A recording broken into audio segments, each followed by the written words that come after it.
Now let's talk about currency. You need currency for trade, and that would be something that would be a miracle when eventually it happens for Africa as a continent having one single currency. The conversation on Africa having one single currency has been a talk that has been happening for several years now, but it hasn't been achieved. But ECOWAS say by the year 2027, the ECO, which is supposed to be the single currency for the African continent, will be launched. Is this achievable, or is just a date to maybe by the time we get to 2027, we'll have to push again to 2030? Who knows? But let's look at the possibility of ECOWAS achieving a single currency for Africa. What are the works on the ground to ensure that happens? Dr. David Matsanga is an African affairs analyst and joins from Amsterdam this morning, and he's our guest. Good morning. Thank you for joining.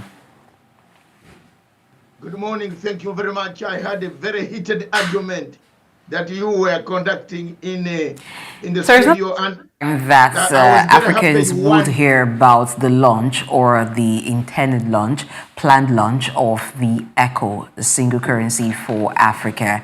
There have been several deliberations around it, and even talks of technology, using technology to ensure that it happens quickly. But fixing a date seems like we're getting close to that becoming a reality. What's your thoughts on that announcement about the year 2027, Africa would have a single currency? Thank you very much. I don't know whether you are hearing me. I heard your argument, and your argument in the studio together with the two gentlemen. That's a very valid argument that you are making, and you won the case. There must be collaboration between the central government and the local government in order for the port of Lagos, or which port, whatever port you are using, to be able to work properly. As to whether Africa will achieve the single currency by 2027, it is a miracle that everybody has been waiting for since 1963. That can we unite with a single currency, using a single currency, so that across Africa for the whole region, and then you have 200 currencies across Africa. So I don't know if this miracle arrives this time, Africa will be seeing the first best miracle that has united us so that we can trade in a single currency. Yes, I am very happy to see, and I would be delighted. Hopefully, God will keep me there to see it. Challenges with achieving a common currency for Africa. I have not heard the other question. Can you repeat that question? What are the challenges that are delaying or making it a miracle, or making Africa needing a miracle to have a common currency? One of the challenges that has faced African Union, and the challenges that continue to face African Union, is the question of language. Is the lack of unity comes for Arab countries versus Anglophone versus English-speaking countries. That this unity that was created by partitioning of Africa is what has caused Africa the disunity that we see. Every conference that we go to, Pan-African Parliament, everywhere, ECOWAS, you can see even in ECOWAS itself, where you are, another group has split out, gone off, because there has been divisions created by the colonial hangover, the doctrine of colonialism that brought Africa to disunite. I hope this one will be able, but the obstacles, one of the challenges is that national pride. For example, Nigeria would not like to lose its naira. Another country would not like to lose its currency. Those are some of the few challenges that we must overcome as Africans. And if ECOWAS can overcome that each country can lose pride and say, let's trade in one currency, it will boost quite a lot of trade in Africa. Okay, thank you very much, Dr. Matsanga. I would like to ask a very specific question, and for the fact that the 16 or 17 countries of ECOWAS is going this direction, one is bound to ask question, why is it that we do not have the whole of African countries and the whole of the central banks of African countries coming to a table to do this? Because if we remember vividly, the former president of Libya wanted Africa to toe this line. Therefore, the fact that ECOWAS is taking this line and other African countries are not in the picture, is this not going to bring division among the whole of African nations and defeat this purpose in the future? You are very right. What has killed Africa mostly is that type of disunity. And 100%, the killing of Gaddafi, for example. Gaddafi was killed because he emphasized the unity of purpose. The unity, to unite it so that you don't, if you want to travel to Equatorial Guinea, you have to go to France before you come to Equatorial Guinea. If you want to come to West Africa, in one of the states of the French, you have to go to Paris before you fly to Central African Republic. Yet you are from Uganda. I'm a Ugandan. I would like to fly direct to Central African Republic. So there are challenges, and the disunity is the one that has killed African Union. That disunity is still here, and I don't know how they will overcome it, because we have an external darker force.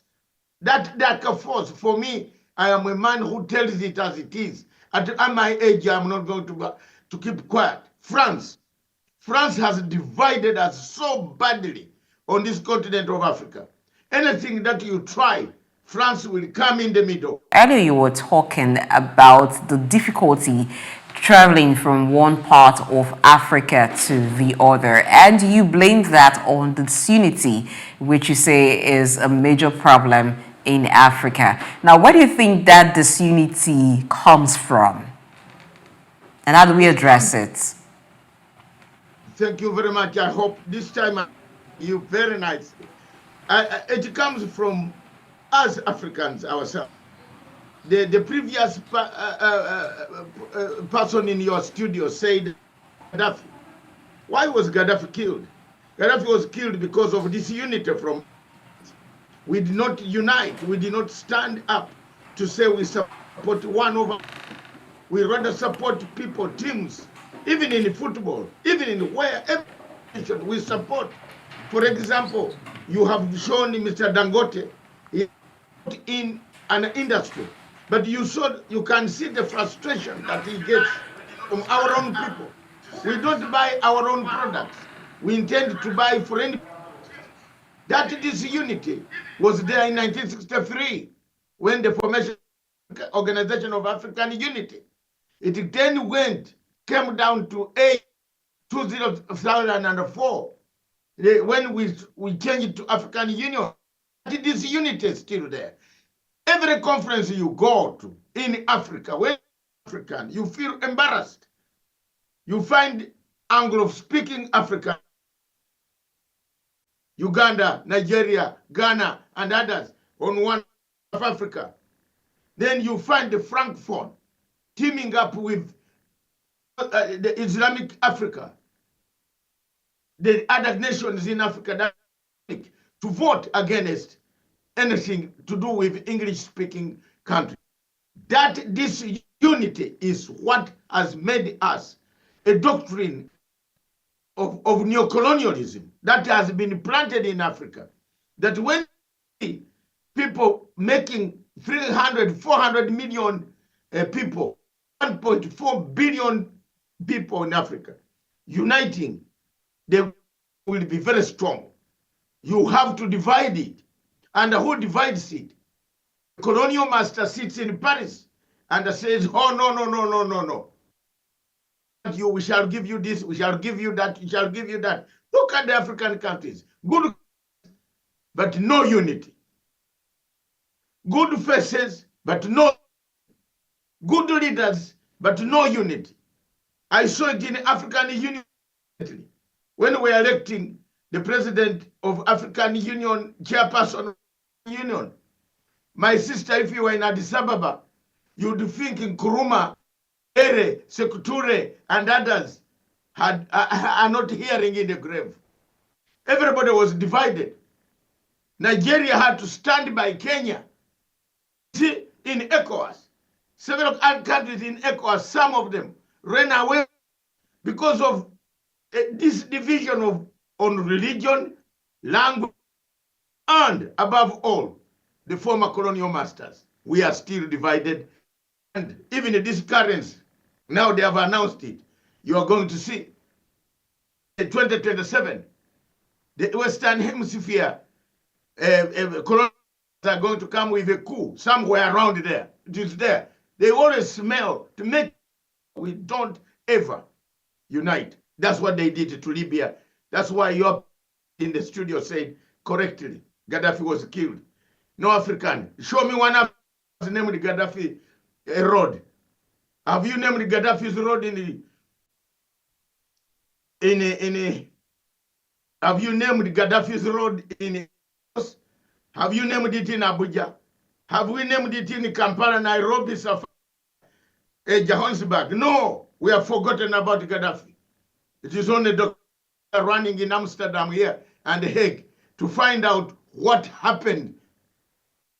Those are some of the things that pain me as an elderly African go to God.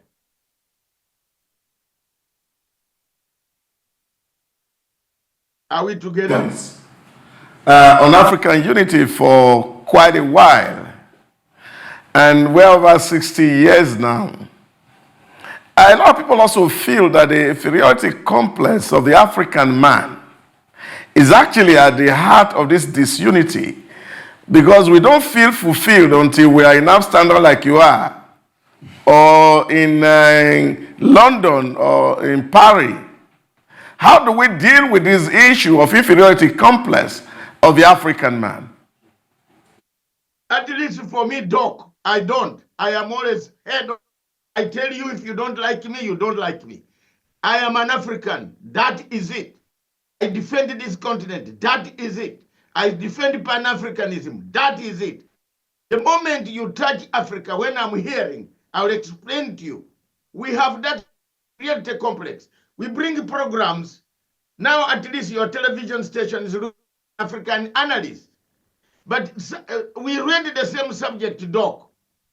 When you find some of our people looking for a European to analyze River Nile, when a European does not even know the source of River Nile. Ask Dr. Matsanga to explain where River Nile comes from. I will say it comes from Uganda, blah, blah, blah. This type of inferiority complex, what you have said, we have it in ourselves. We want to dress like a... We want to do our programs like what Britain does. We want programs like what France does. There's that colonial doctrine that they divide and rule. That thing is still amongst us. Telling you, Doc, if you were in Addis Ababa, if you are Pan-African, you'll cry tears. You can see how African leaders run into groups instead of running into unity. And that this unity is what has caused us all the trouble you see. How many Africans, for example, you are talking of a single currency. Where will you trade it? When in southern Cameroon, down there near you, they are butchered every day. And nobody is talking about it. When across in, there are people dying everybody. No African leader is standing down there in the French territory, DRC Congo. There is chaos. How will you? The goods come from Congo to West Africa. How will you take them? There is a war. So first of all, we must remove that inferiority complex. That and stand up and say, enough is enough. That gentleman north of or west of you in Burkina Faso, that young man has stood up, and you will not. I hope we pray for God to keep him standing firm. Enough is enough. Give me my freedom. Let me die poor, but let me know inferiority complex. You have a point there, Doc. At the instability in African currency, many countries in Africa are struggling with stabilizing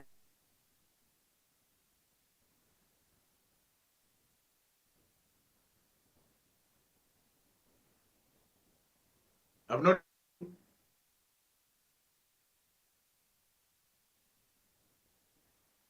I have not heard you, but I think I picked one thing from you: instability.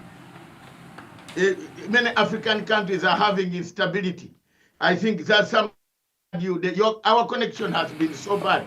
Imperialism again. Gaddafi wanted us to communicate well by having our own satellite. They killed him. So they would not keep quiet as long as you bring a good idea. You bring passports. You want one passport to run around Africa. Some countries in Africa block the passport. 2060, 2020, they told us give a photograph. I was one of those who brought a photograph. Instability is caused by factors. First, internal factors. There are those who don't want integration, an African integration. There are those who want block. Nyerere versus Nkrumah. Nyerere said, let's build ECOWAS first. Remove all the barriers in ECOWAS. Then we move to create African Union. That was Nyerere's idea. Nkrumah said, no, begin with African unity first. Later on, economic emancipation and this and that. Once you are united, you can economically conquer these people.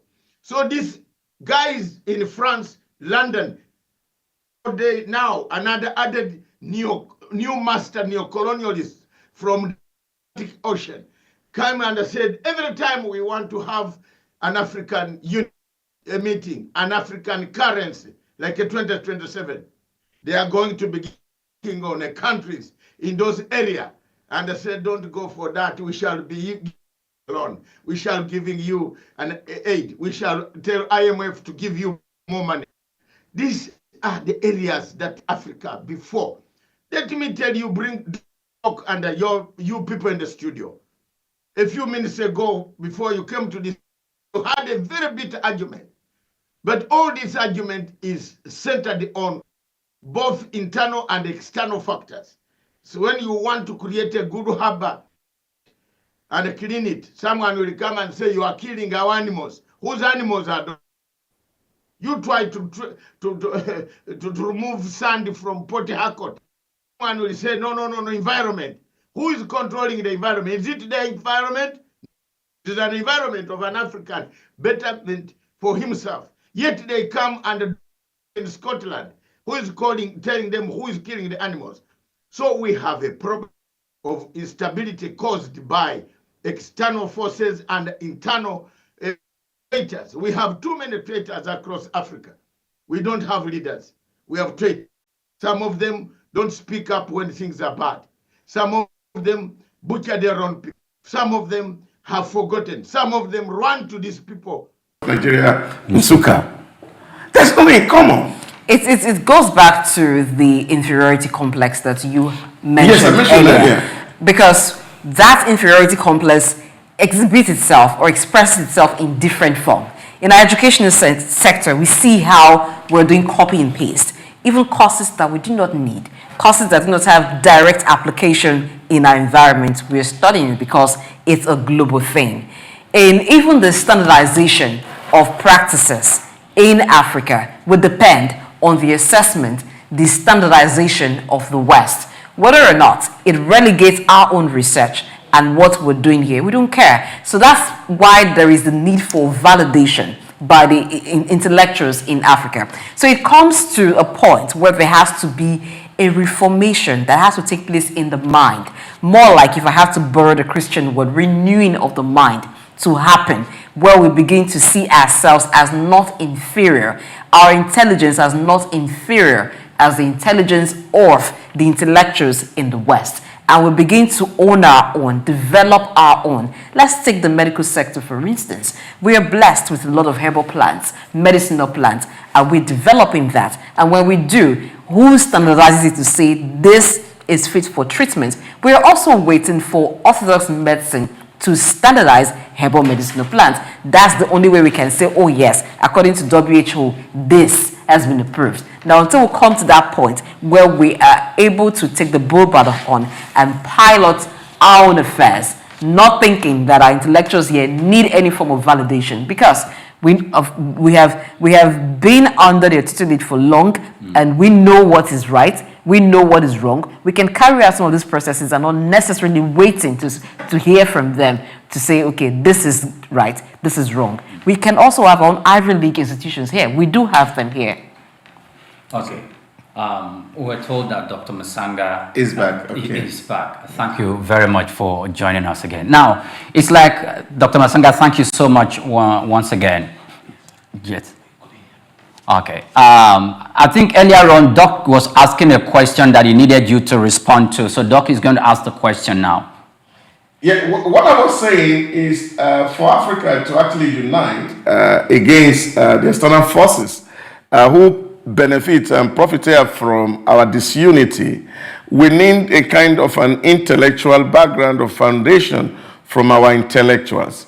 And we also find that even in the academic circles, we need a lot of validation from Oxford or Yale or Harvard to be able to do the things that we are doing. We don't see any connect between African university sitting down together to pioneer research, to even emphasize and really come up with the kind of a thinking that can engender this revolution.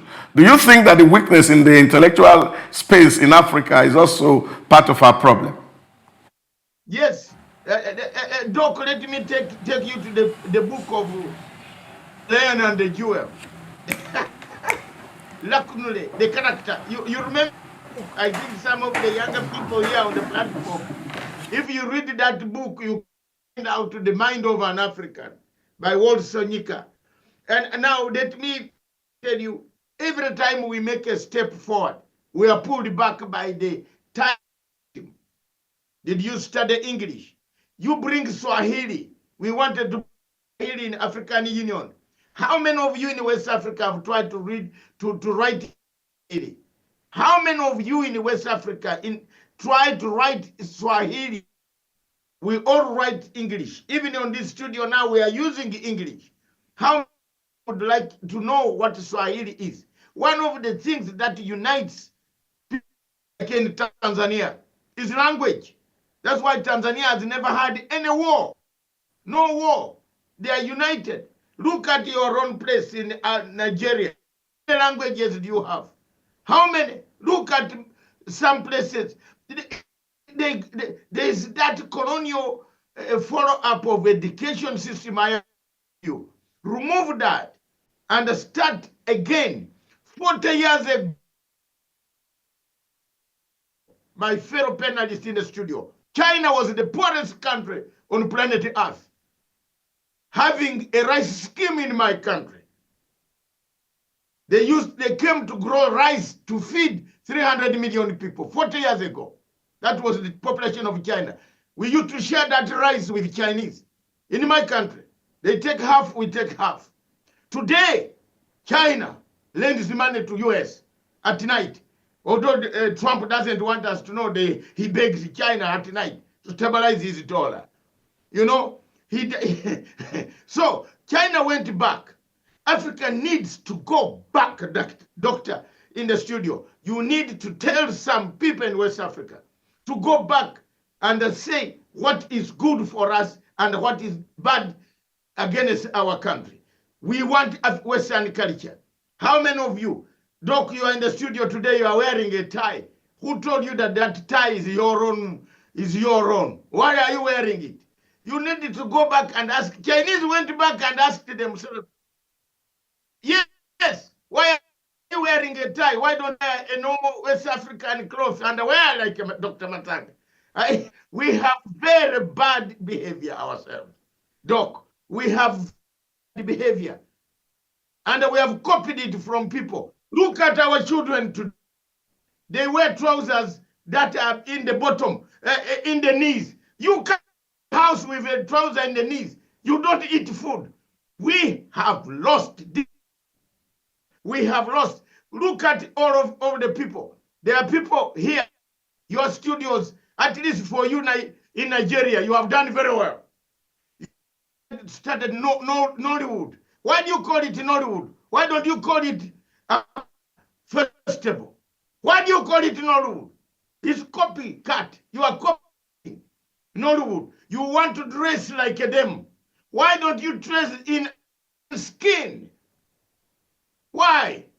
These are some of the things we must start as intellectuals. We are one of the worst characters on planet Earth, intellectuals. Those of us who have PhDs, we have a problem. When we forget that we came from rivers where we used to share water. Niger gives water to all of you. You start fighting over it. It's silent, but you are fighting over it. So time has come. If it introduced this thing, Doc, they killed him. They must. Patrice Lumumba said, hey, leave my Congo. They killed him. Doc, are you not ashamed to go to Brussels? I don't go to Brussels. I boycott Brussels because the Belgians killed Lumumba and hid his teeth, the golden one, for 64 years. We were crying for Lumumba, give us the body. And that body came. So, Doc, one of the problems that we have in Africa is that problem of this unity. And that this unity is we copy ideas from people. We copy paste. You are now the one of the first television stations to do African. The rest of television stations, they want to English. Have you seen? I've stayed in Europe for 40 years. Has my accent changed? No, my accent is still Ugandan. My accent has not changed. But if you give me an exam to write English, I'll beat you. I'll get 100 over 100 in writing. But I don't care about accent. Some Africans start to say, oh, no. Change mindset. Younger going much, Dr. Matsanga. Can you hear me? If you can hear me, you've been making valid points, and the conversation is really, I wish other African countries, I know they are watching, most especially the young population in Africa, so they can begin to have a change of mindset and we begin to own our own stuff. But I have a very, very important question from you. We are reaching you from Nigeria, and there is this saying that Nigeria is the giant of Africa.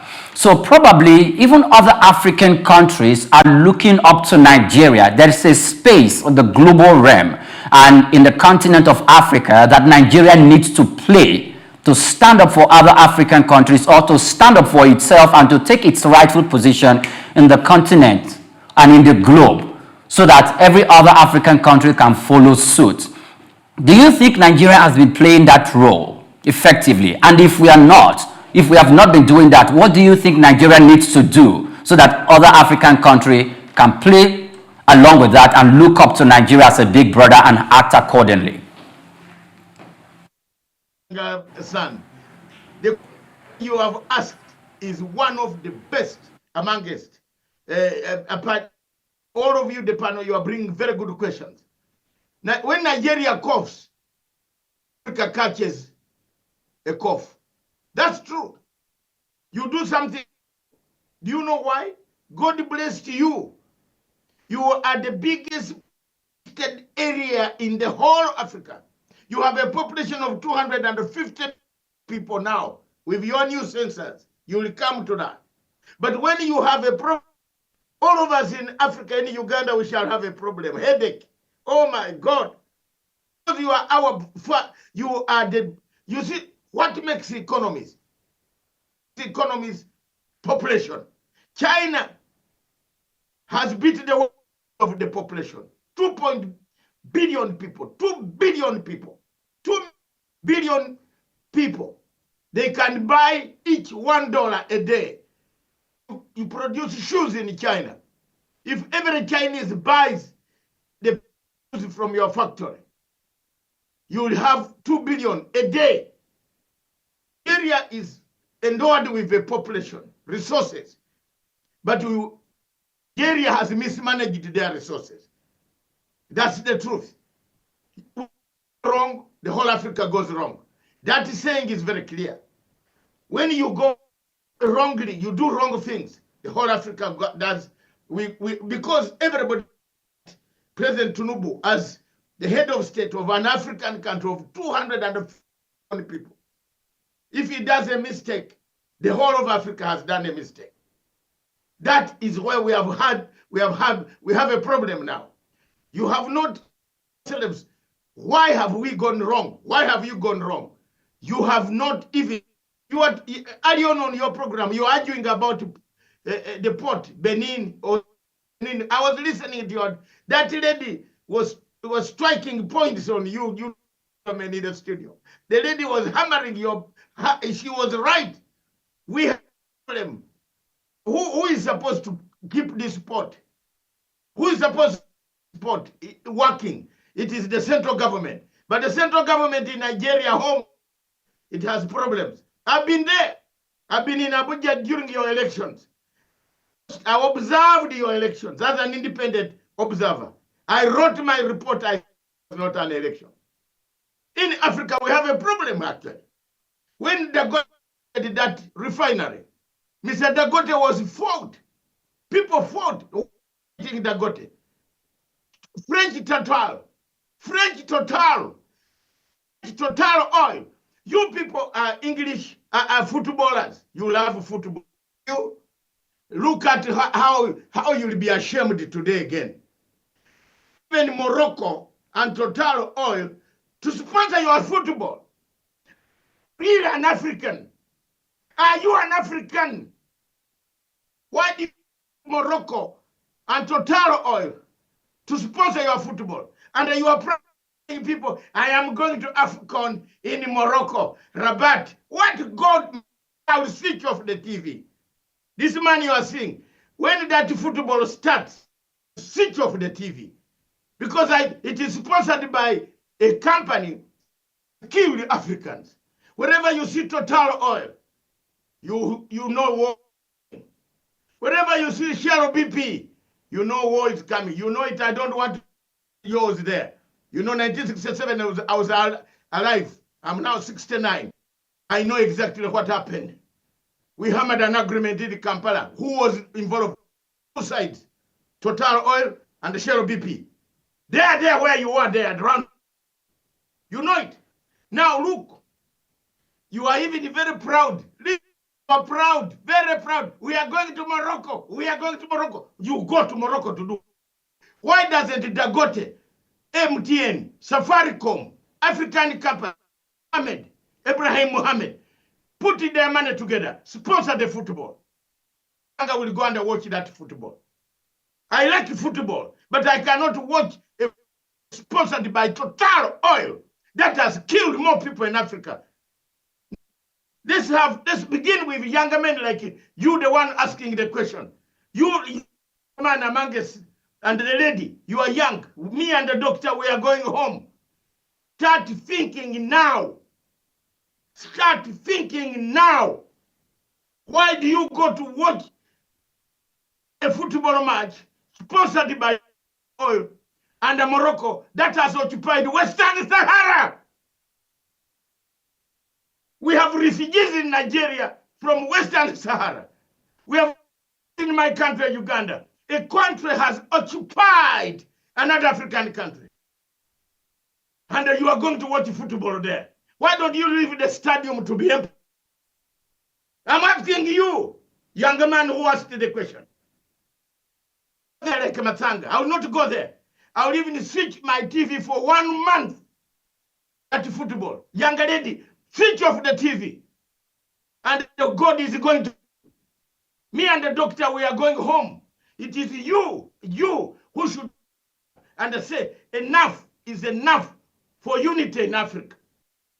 Especially you, young lady. I am still on you with the younger there, the other one, the panel in the suit. You people are the ones. Don't blame us. We have made mistakes. But don't blame us anymore. We are going. Let you, younger man who asked the question, plus the younger lady, fight on for a better Africa. Reject some of these things. You can't come being sponsored. You can't have ECOWAS by France from Paris. Who pays the salaries of ECOWAS? Nigeria alone can pay the salaries of ECOWAS without asking for a donor. You ask a donor money. Why? Why do you go to France to ask donor money? Then when they come to supervise your elections, you say you are not allowed. You are asking for their money.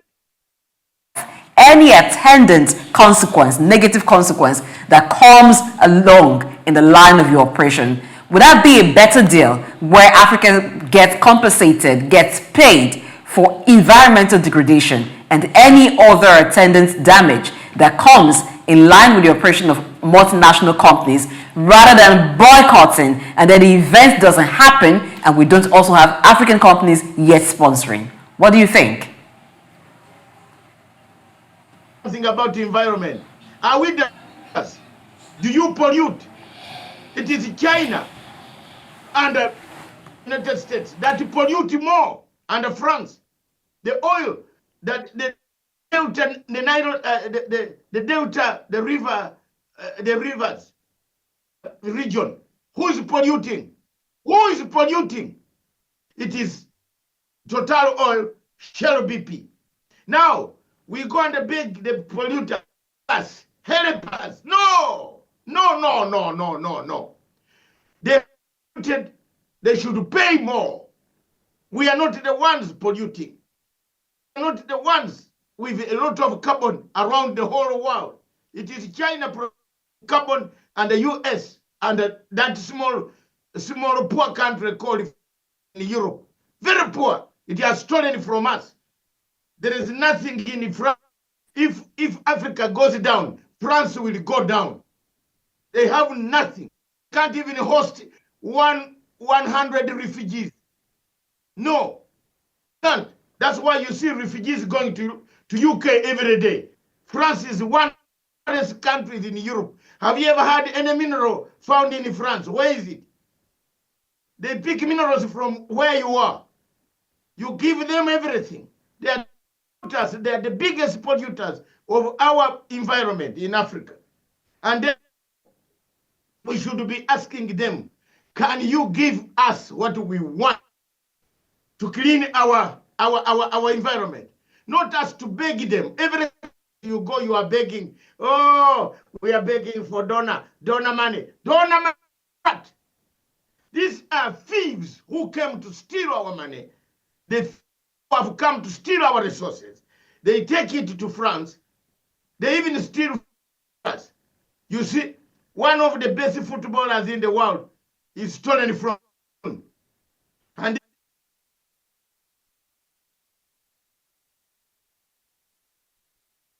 challenge.